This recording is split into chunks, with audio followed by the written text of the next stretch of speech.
It's been 4 weeks since Daniel Mardell has seen his stepchildren. 6-year-old Lily and 4-year-old Jack Sullivan were reported missing Friday, May 2nd, after they wandered out of their Pictou County home. They have not been found after weeks of extensive searching the heavily wooded area. Every day when I wake up, it just feels like I'm reliving a nightmare of May 2nd. But the main feelings from sadness have just turned to anger because there's no evidence at all as of after 1 month.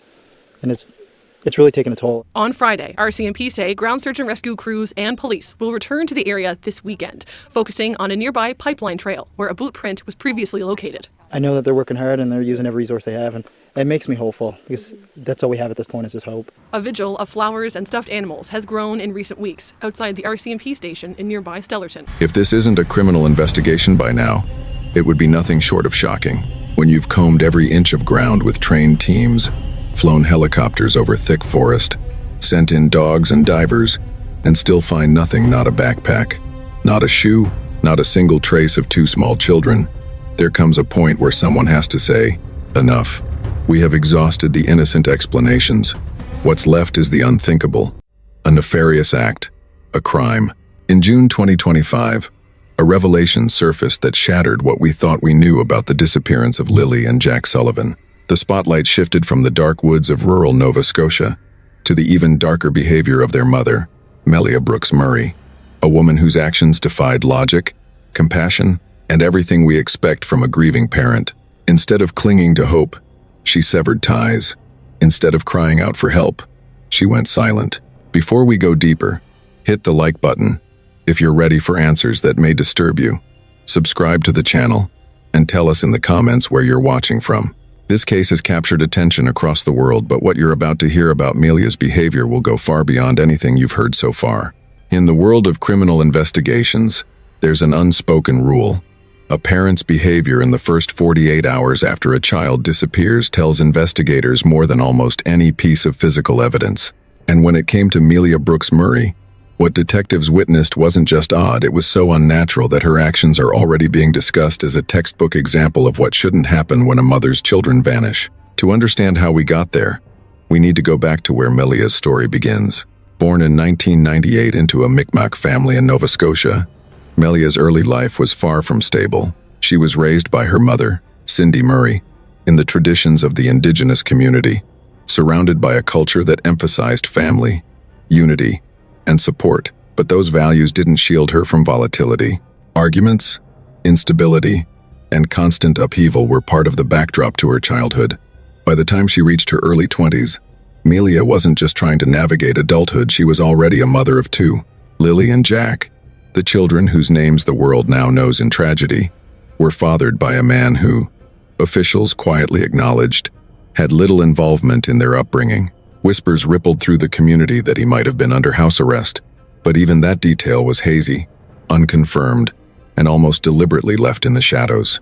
What was clear is that Lily and Jack grew up in an environment where the adults around them were always surrounded by rumors, uncertainty, and incomplete stories. In 2023, another chapter began when Melia met 3-year-old sawmill worker Daniel Mardell. He was 6 years older, living in a secluded spot off Herallick Road in Lance, or Landown Station. Their relationship moved fast, much too fast, according to some who knew them. Before long, Melia and her 2 children had moved into his isolated trailer home. A year later, they welcomed a baby girl, Meadow. On the surface, it looked like a familiar story. A young couple, a blended family, scraping by in rural Nova Scotia. A small trailer, scattered toys, rusting car parts in the yard. It could have been any struggling family trying to make things work. But beneath that thin layer of normality, something darker was taking shape. Neighbors noticed. Cars pulled in at strange hours. Voices were raised late into the night. Peculiar smells drifted from the property. Odors no one could quite identify, but none of them comforting. One neighbor later admitted, almost in a whisper, "I always thought something was off there. I didn't even realize kids lived in that house." On paper, Melia was registered as a stay-at-home mother.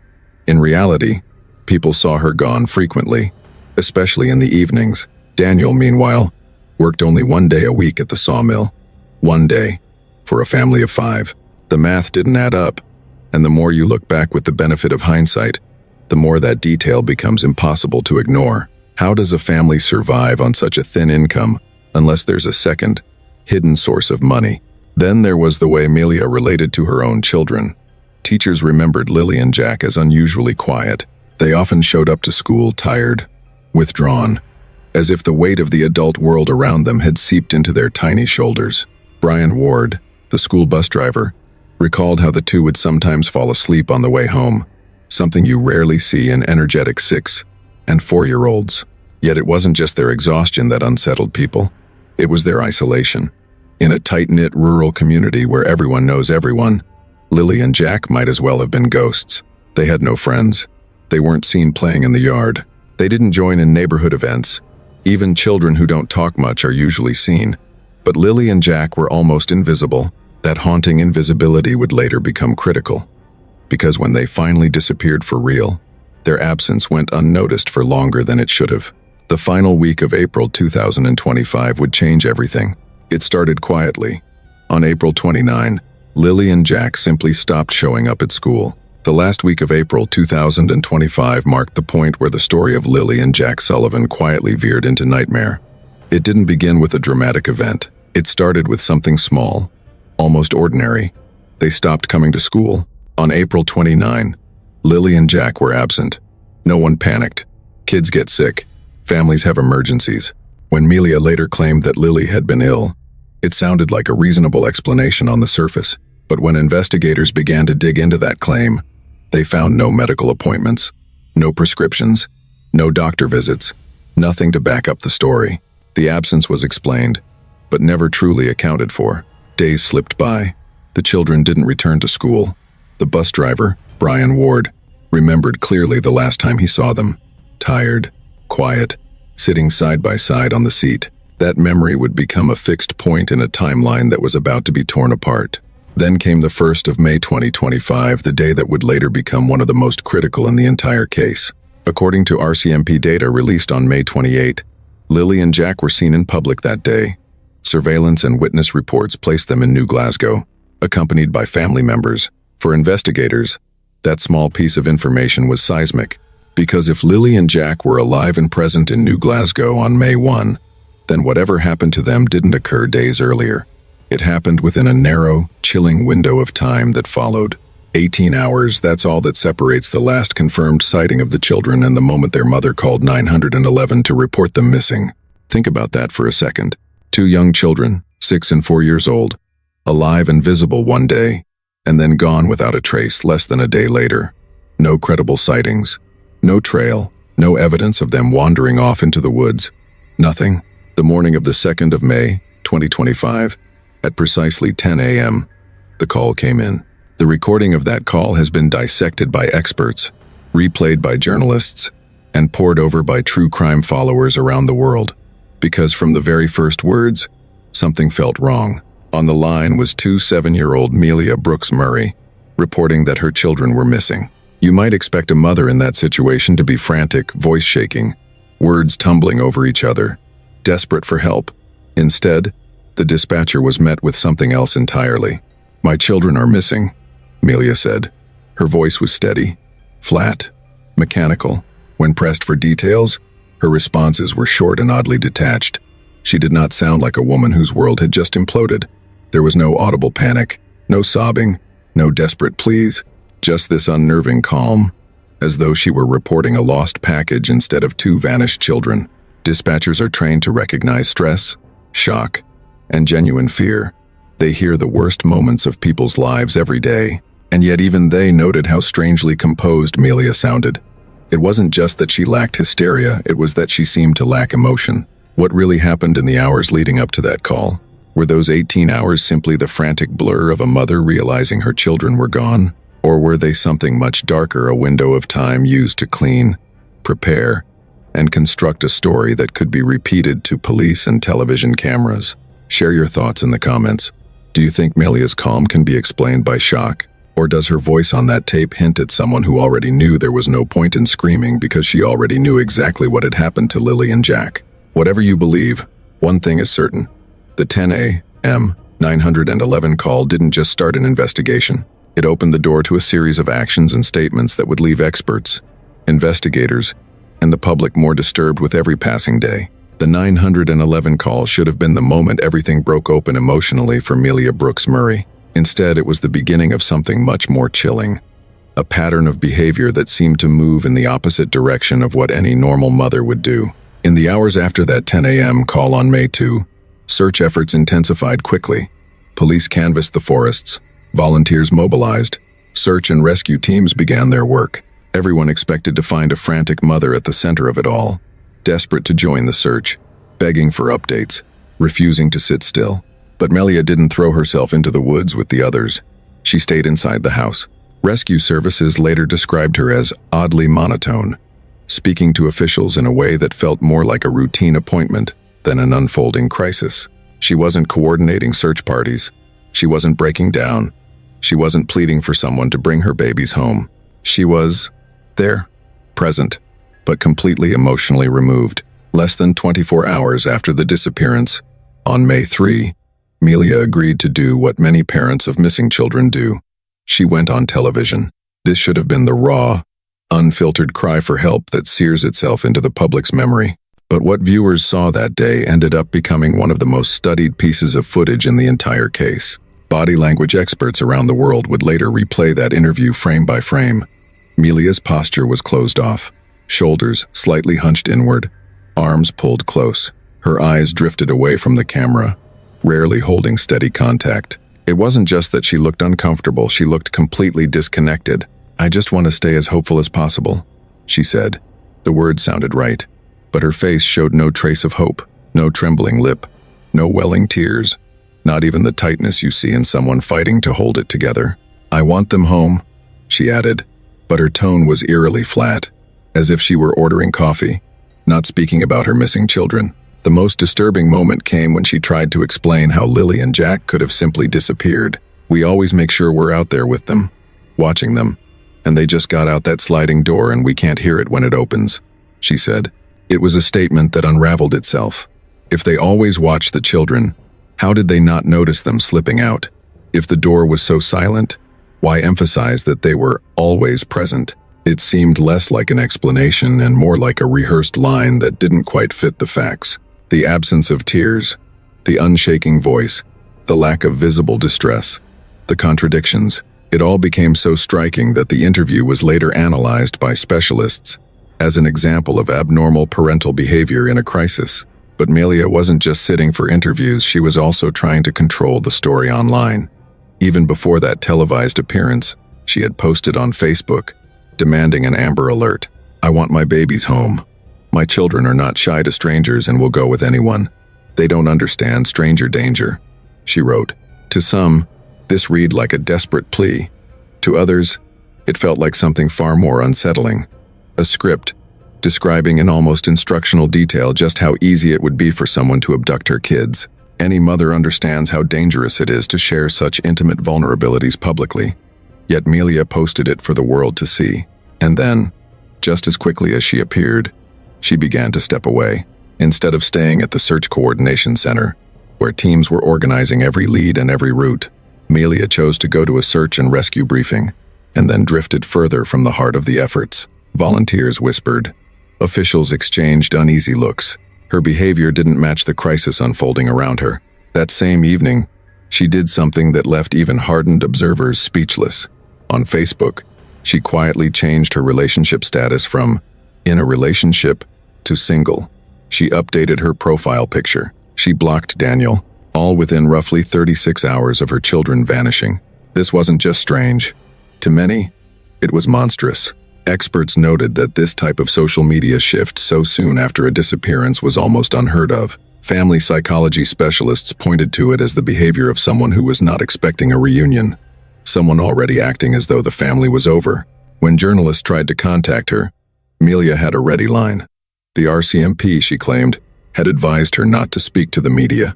In most missing child cases, police urge parents to do the opposite, to stay visible, keep the case alive, appeal to the public. Her silence sounded less like protection and more like containment. A grieving mother fades from public view. A crucial witness steps into the shadows, and then she leaves. Because what Melia did next wasn't just emotionally shocking, it was a direct break from both maternal instinct and the cultural values she was raised in. When the mother of missing children leaves the place they vanished from, people notice.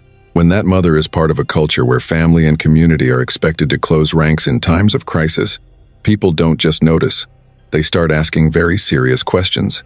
After her brief, mechanical TV interview, after the Facebook post that sounded more like a script than a cry for help, after changing her relationship status and blocking Daniel, Melia Brooks Murray made a decision that stunned everyone following the case.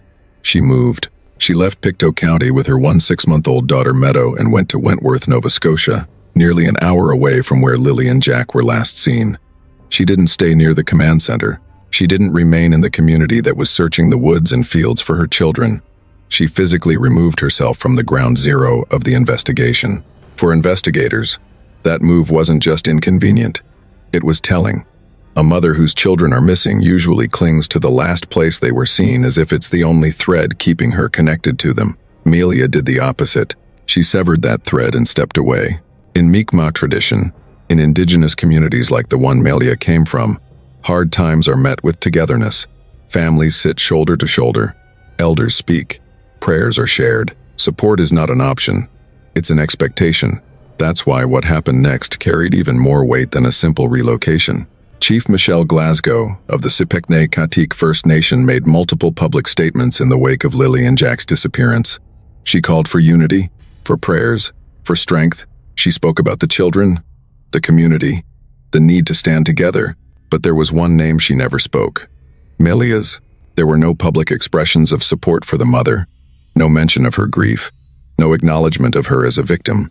In the context of such a tight-knit community, that silence was deafening. It suggested that even among her own people, doubt had taken root. As the days turned into weeks, the community kept moving for Lily and Jack, if not for their mother. On the 2nd of June 2025, Stellarton became the site of a deeply emotional public prayer and vigil. Hundreds gathered, many of them strangers who had never met the children but felt compelled to stand in the cold shadow of their absence. 2 paper lanterns were released into the twilight sky, one for 4-year-old Jack, the other for 6-year-old Lily. They drifted upward like fragile stars, each one a wordless plea. Come home. Candles flickered outside the Stellarton RCMP detachment. Teddy bears and angel figurines formed a growing memorial. People cried openly for children they had only seen in photos. And yet, once again, one absence screamed louder than all the sobs and prayers combined. Their mother wasn't there. The woman the community expected to see at the front of the crowd, clinging to a microphone, begging anyone with information to come forward. That woman was nowhere in sight. Organizers had to answer uncomfortable questions from journalists. Why isn't Melia here? Where is she? For many, seeing strangers weep over Lily and Jack while their own mother stayed hidden away was almost too much to bear.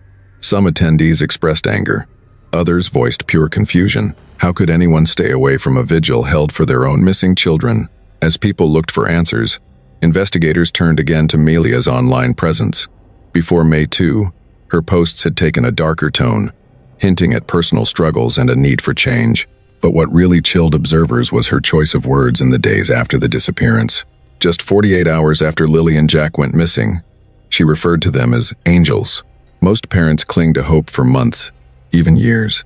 The word angels is usually an endpoint, a way to memorialize, not describe children who are supposedly still missing. Melia skipped straight past hope and grief into something that felt disturbingly final. Then, her social media went quiet. Posts stopped. Family photos began to disappear. Privacy settings tightened. It was as if she were systematically erasing her digital ties to Lily and Jack, minimizing traces of her life as their mother. Then came another bombshell. The RCMP publicly revealed that Lily and Jack had been seen in New Glasgow on May 1. Melia had known about this footage from the start. She knew there was proof her children had been alive and in public just hours before she reported them missing. Yet she said nothing. Any mother desperate to find her kids would have seized on that footage, begging the public to study it, asking if anyone remembered seeing them, pushing it out to every screen possible. Melia never did. She let that crucial piece of the timeline sit in silence. By June 2025, that silence had become one of the loudest pieces of evidence in the entire case. To experienced investigators, it painted a stark, terrifying picture. This was not the behavior of a mother waiting for her children to come home. This was the behavior of someone who already knew they wouldn't. And as suspicion hardened around her, attention began to turn to the other adult in that house. Because if Melia's cold withdrawal was chilling, the man standing in front of the cameras next her partner, Daniel Mardell, would raise an entirely new set of questions. The story of Lily and Jack Sullivan didn't begin in a police station or a courtroom. It began, at least on the surface, with something innocent, a birthday celebration. Family members gathered, voices joined in singing, "Happy birthday," the sound of laughter mixing with music. It was the kind of moment you'd expect to end with cake and smiles. But behind those smiles, something was already wrong. Because while the candles were being blown out, the clock was quietly ticking toward a horror no one could see yet. Soon after came the 911 call, the official start of the nightmare. 2 missing children from rural Nova Scotia, 6-year-old Lily and 4-year-old Jack Sullivan, gone from their home on Herelick Road in Lance or Landown Station. The dispatch details were chillingly precise. Lily, in a pink outfit, Jack, in blue dinosaur boots, a remote trailer, dense forest, no witnesses, and yet, almost from the very beginning, too many things didn't add up. To understand why suspicion quickly turned inward, you have to look at who Lily and Jack were and who was responsible for them. Lily, with chestnut hair and a quiet, observant nature, loved to draw. She once scrawled a message on the kitchen wall. "My mom bakes cupcakes, plays with toys, and watches movies. I love my mom." It was the kind of innocent declaration that now feels like a ghostly echo of a life that should have been safe. Jack was a curious little boy obsessed with bugs and dinosaurs, happiest when his hands were in the dirt, digging for insects.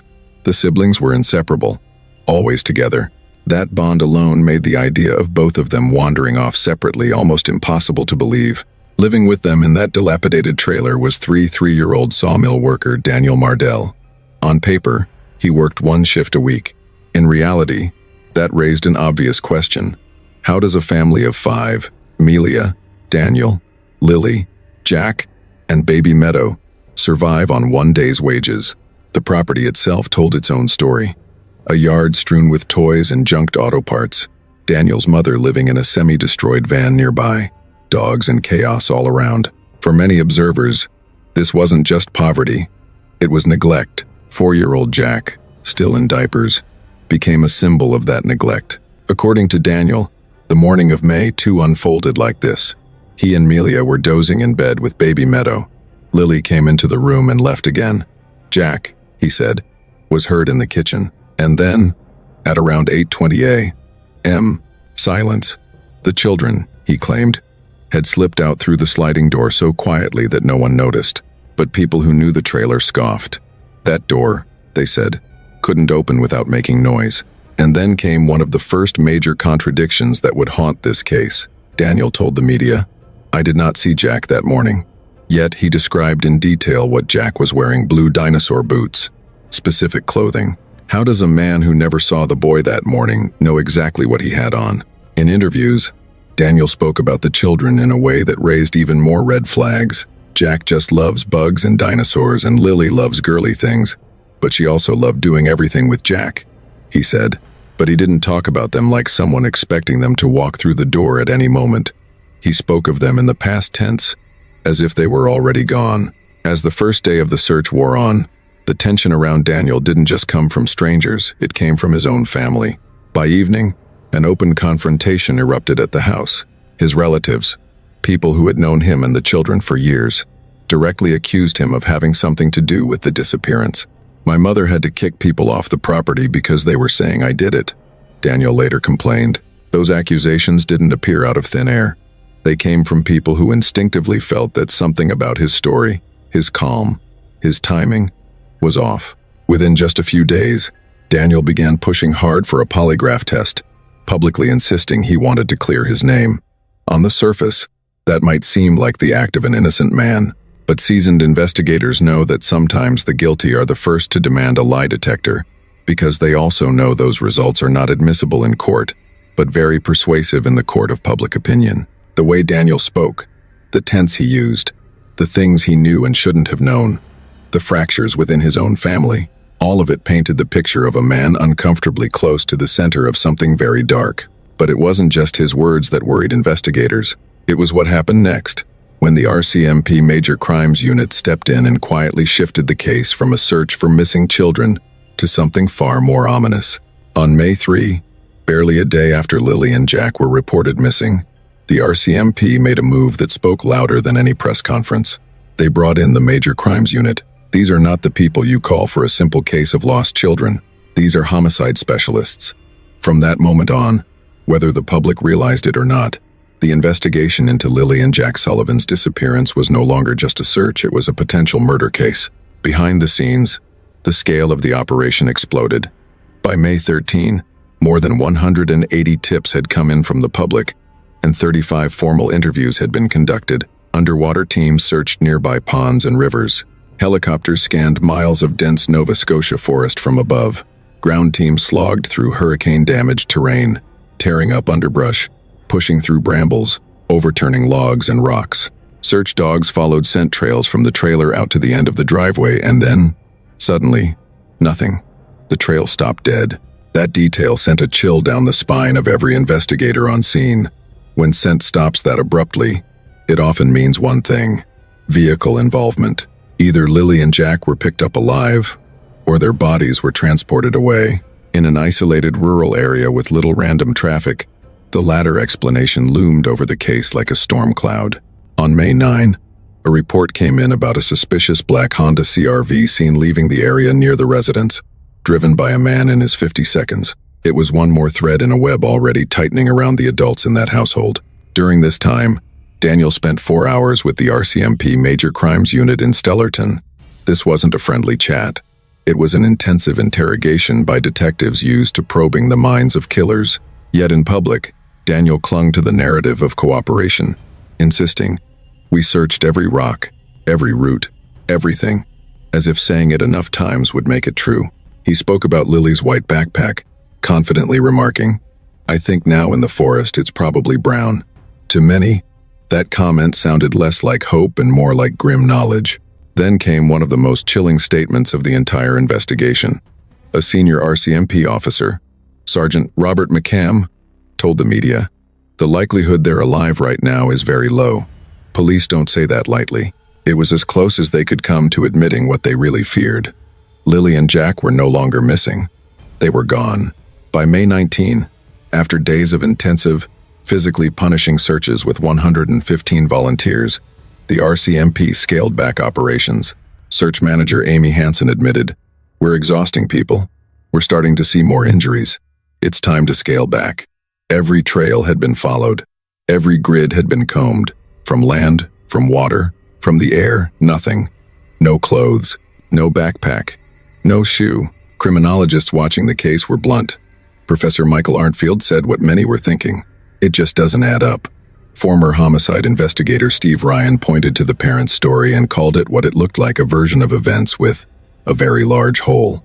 The more experts examined the timeline, the behavior, and the lack of physical evidence, the more they compared it to other haunting cases like that of Summer Wells: remote locations, chaotic homes, rumors of drugs, and parents whose reactions felt deeply wrong. Questions piled up. Who were the people at the late-night party reportedly held before the children disappeared, cars coming and going until 2 a.m.? Why weren't Daniel's mother and brother, who lived on the same property, front and center in interviews, pleading for the kids?